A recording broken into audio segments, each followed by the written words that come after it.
शब्द निर्माण की प्रक्रिया में समास का महत्वपूर्ण स्थान है।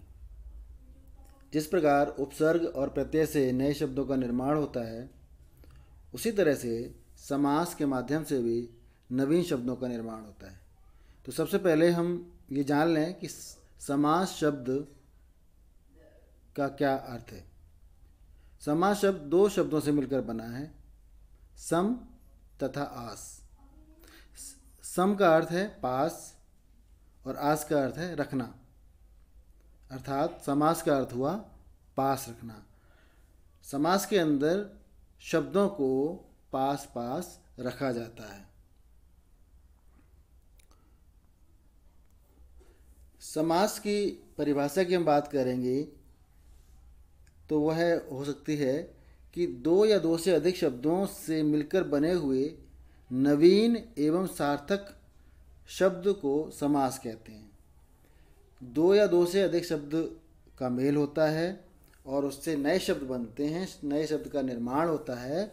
और इसके लिए एक शर्त जरूरी है, वह है कि वह सार्थक होना चाहिए, अर्थात उस शब्द का एक अर्थ होना आवश्यक है। तो इस तरह से समास शब्द का अर्थ हुआ कि समास वह शब्द रचना है जिसमें अर्थ की दृष्टि से परस्पर स्वतंत्र संबंध रखने वाले दो या दो से अधिक शब्द मिलकर किसी अन्य स्वतंत्र शब्द की रचना करते हैं। समास रचना में दो शब्द अर्थात पद होते हैं। पहला पद पूर्व पद कहलाता है और दूसरा पद उत्तर पद कहलाता है, तथा इन दोनों के समास से बना नया शब्द समस्त पद कहलाता है। समस्त पद का मतलब है संक्षेप करना। जैसे रसोई के लिए घर का समस्त पद बनेगा रसोई घर। गंगा का जल का समस्त पद बनेगा गंगा जल। यहाँ पर रसोई घर और गंगा जल में रसोई घर शब्द जैसे है, इसके अंदर पूर्व पद हुआ रसोई और उत्तर पद घर। इसी प्रकार गंगा जल समस्त पद में गंगा पूर्व पद है और जल उत्तर पद है। समास विग्रह। जब समस्त पद के सभी पद अलग अलग किए जाते हैं तब उस प्रक्रिया को समास विग्रह कहते हैं। जैसे गंगा जल, इसका समास विग्रह होगा गंगा का जल। रसोई घर, इसका समास विग्रह होगा रसोई के लिए घर। अब हम समास के भेदों की चर्चा करते हैं। समास के 6 भेद होते हैं।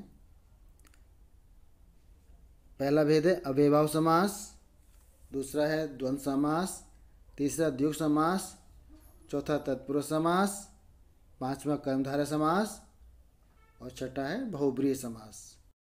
अब हम अव्ययभाव समास के बारे में विस्तार से चर्चा करेंगे। जिस समास में पूर्व पद अव्यय हो उसे अव्ययभाव समास कहते हैं। इसके योग से बना समस्त पद भी अव्यय बन जाता है। सबसे पहले तो हमें ये जान लेना है कि अव्यय क्या होता है। अव्यय वे शब्द होते हैं, अव्यय या अविकारी वे शब्द होते हैं जिन पर लिंग, वचन, कारक आदि का कोई प्रभाव नहीं पड़ता। ये अपने मूल रूप में ही रहते हैं।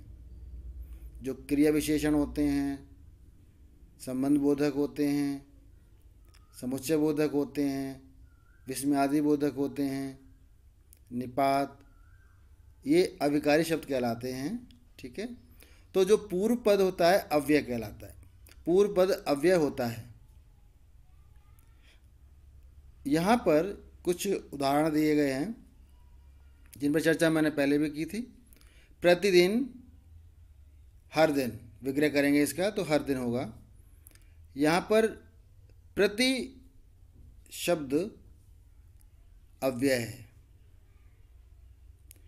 आजन्म, आजन्म में जो पूर्व पद आ है ये अव्यय है। यथा समय में यथा शब्द अव्यय है, ये पूर्व पद है। हमने जैसे पहले बताया था आपको कि समस्त पद में दो पद होते हैं, एक पूर्व पद और दूसरा उत्तर पद। तो अव्यय भाव समास में पूर्व पद अव्यय होता है। बे खटके शब्द में बे अव्यय है, भरपेट शब्द में भर अव्यय है। तो ये अव्यय जब पूर्व पद के रूप में आते हैं और जो समस्त पद बनता है वो भी अव्यय ही बन जाता है, उसे हम अव्यय भाव समास कहते हैं। प्रतिदिन का विग्रह होगा हर दिन, आजन्म का विग्रह होगा जन्म भर, यथा समय का विग्रह होगा समय के अनुसार, बेखटके का विग्रह होगा बिना खटके के या आशंका के। भरपेट में विग्रह करेंगे इसका तो पेट भर। अब हम कुछ और उदाहरणों को समझते हैं।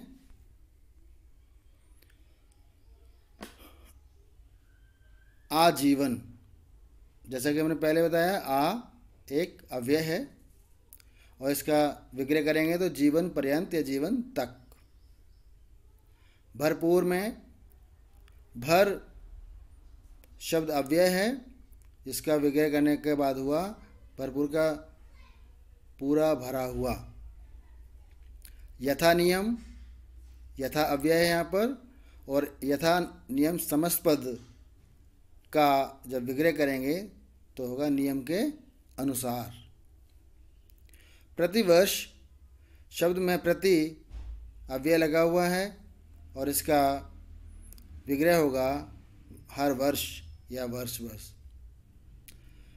इसी प्रकार द्वार द्वार शब्द, यहाँ पर शब्द रिपीट भी होंगे कई बार।